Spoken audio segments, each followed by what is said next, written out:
വാക്കുകൾ അന്വർത്ഥമാക്കും വിധം ഈ നാടാകെ ഇവിടെ ഒഴുകി എത്തിയിരിക്കുകയാണ്. സമുദ്ര സമാനമായ ഒരു ജനസഞ്ചയമാണ് ഈ നിലമ്പൂരിന്റെ മകൻ തിരയൊടുങ്ങാത്ത ആവേശത്തിന്റെ കടലിരമ്പുന്ന ഈ നാട് ഇടതുപക്ഷ ജനാധിപത്യ മുന്നണിയോട് ഐക്യദാർഢ്യം പ്രഖ്യാപിക്കുന്നതിന്റെ ഏറ്റവും പ്രധാനപ്പെട്ട ഒരു സന്ദർഭമാണ്.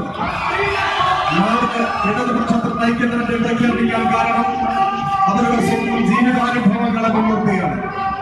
കഴിഞ്ഞ 9 കൊല്ലക്കാലം കേരളത്തിലുണ്ടായിട്ടുള്ള മാറ്റം ഒരുപക്ഷെ ചരിത്രത്തിനിടയിലും ഇല്ലാത്തതാണ്.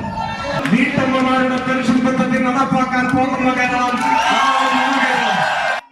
ഈ മാറ്റങ്ങളെ പതാകകളുടെ നിറഭേദങ്ങൾക്ക് പുറത്ത് ഈ നാട് ഇരുകൈയും നീട്ടി സ്വീകരിക്കും എന്ന കാര്യത്തിൽ സംശയവുമില്ല.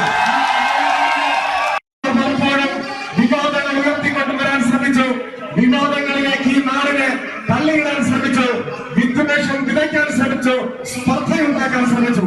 പക്ഷേ ഇടതുപക്ഷം അതിലൊന്നും പിടിച്ചില്ല എന്ന് മാത്രമല്ല, അത്തരം ഹീനമായ നീക്കങ്ങളെ ഈ നാട് തള്ളിക്കളയുകയും ചെയ്തു. ഈ നാട് ജനാധിപത്യത്തിന്റെ ഉന്നതമായ മൂല്യങ്ങൾ ഉയർത്തിപ്പിടിച്ചു. എല്ലായ്പ്പോഴും നാം ഉയർത്തിപ്പിടിക്കേണ്ടത് ജനാധിപത്യ മൂല്യങ്ങളാണ്, മതനിരപേക്ഷ മൂല്യങ്ങളാണ്, സാഹോദര്യമാണ്. മറിച്ച് വിദ്വേഷത്തിന്റെ വിത്ത് വിതയ്ക്കാൻ ശ്രമിക്കുന്നവർ, വിവാദങ്ങൾ ഉണ്ടാക്കാൻ ശ്രമിക്കുന്നവർ, വ്യക്തിഹത്യക്ക് ശ്രമം നടത്തുന്നവർ, അവരോട് ഇടതുപക്ഷത്തിന് പറയാൻ ഒരു വാക്കേ ഉള്ളൂ. പതിറ്റാണ്ടുകൾക്ക് മുമ്പ് മലയാള നാടകവേദിക്ക് ഈ നാട് എന്റെ നിലമ്പൂർ നൽകിയ സംഭാവന ഈ എഴുതിയ നാടകത്തിന്റെ പേര് ഇച്ച് നല്ല മനസ്സിലാകാൻ എല്ലാവരും നല്ല മനുഷ്യരാകുക.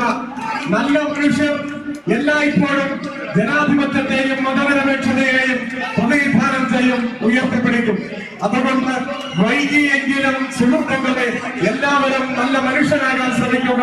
വിവാദങ്ങളെ ഒഴിവാക്കി നാടിന് ഗുണമുള്ള കാര്യങ്ങളിലേക്ക് കടന്നു വരിക എന്ന് മാത്രമേ ഉള്ളൂ. ഞാൻ ദീർഘിപ്പിക്കുന്നില്ല.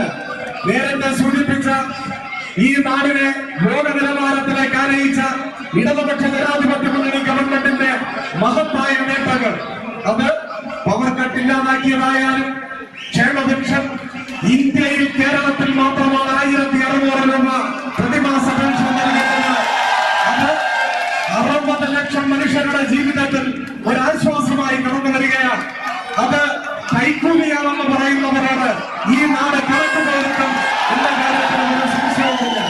ഞങ്ങൾ പറയുന്നു, ഇനി ഒരിക്കലും പവർ കട്ട് വരാതിരിക്കാൻ, ഇനിയും ക്ഷേമ പെൻഷനുകൾ വർദ്ധിക്കാൻ, ലൈഫിൽ ബാക്കിയുള്ളവർക്ക് കൂടി വീട് കിട്ടാൻ, നമ്മുടെ പള്ളിക്കൂടങ്ങളും ആശുപത്രികളും ലോകോത്തര നിലവാരത്തിലാക്കാൻ ഇടതുപക്ഷം കൂടുതൽ പരിശ്രമിക്കേണ്ടതുണ്ട്. ഈ നിലമ്പൂരിലെ ഉപതെരഞ്ഞെടുപ്പ് ഇടതുപക്ഷത്തെ കൂടുതൽ കരുത്തുള്ളതാക്കി മാറ്റാൻ ഉപയോഗിക്കേണ്ടതുണ്ട് എന്ന രാഷ്ട്രീയമാണ് നാം ജനങ്ങളുടെ മുൻപാകെ അവതരിപ്പിച്ചത്. അതോടൊപ്പം വന്യജീവി ആക്രമണം ഉൾപ്പെടെയുള്ള വിഷയങ്ങളിൽ കേന്ദ്ര നിയമം ഭേദഗതി ചെയ്യാനുള്ള ജനകീയ പോരാട്ടത്തിന്റെ നേതൃത്വം കൊടുക്കാനും ഇടതുപക്ഷം ഒരു നിമിഷം അറച്ചു നിന്നിട്ടില്ല. ഈ നാടാകെ ഇടതുപക്ഷത്തിന്റെ പിന്നിലാണ് നിറയ്ക്കുന്ന ആവേശകരമായ ഈ കാഴ്ച ഒരു കാര്യം ഉറപ്പുവരുത്തുന്നുണ്ട്.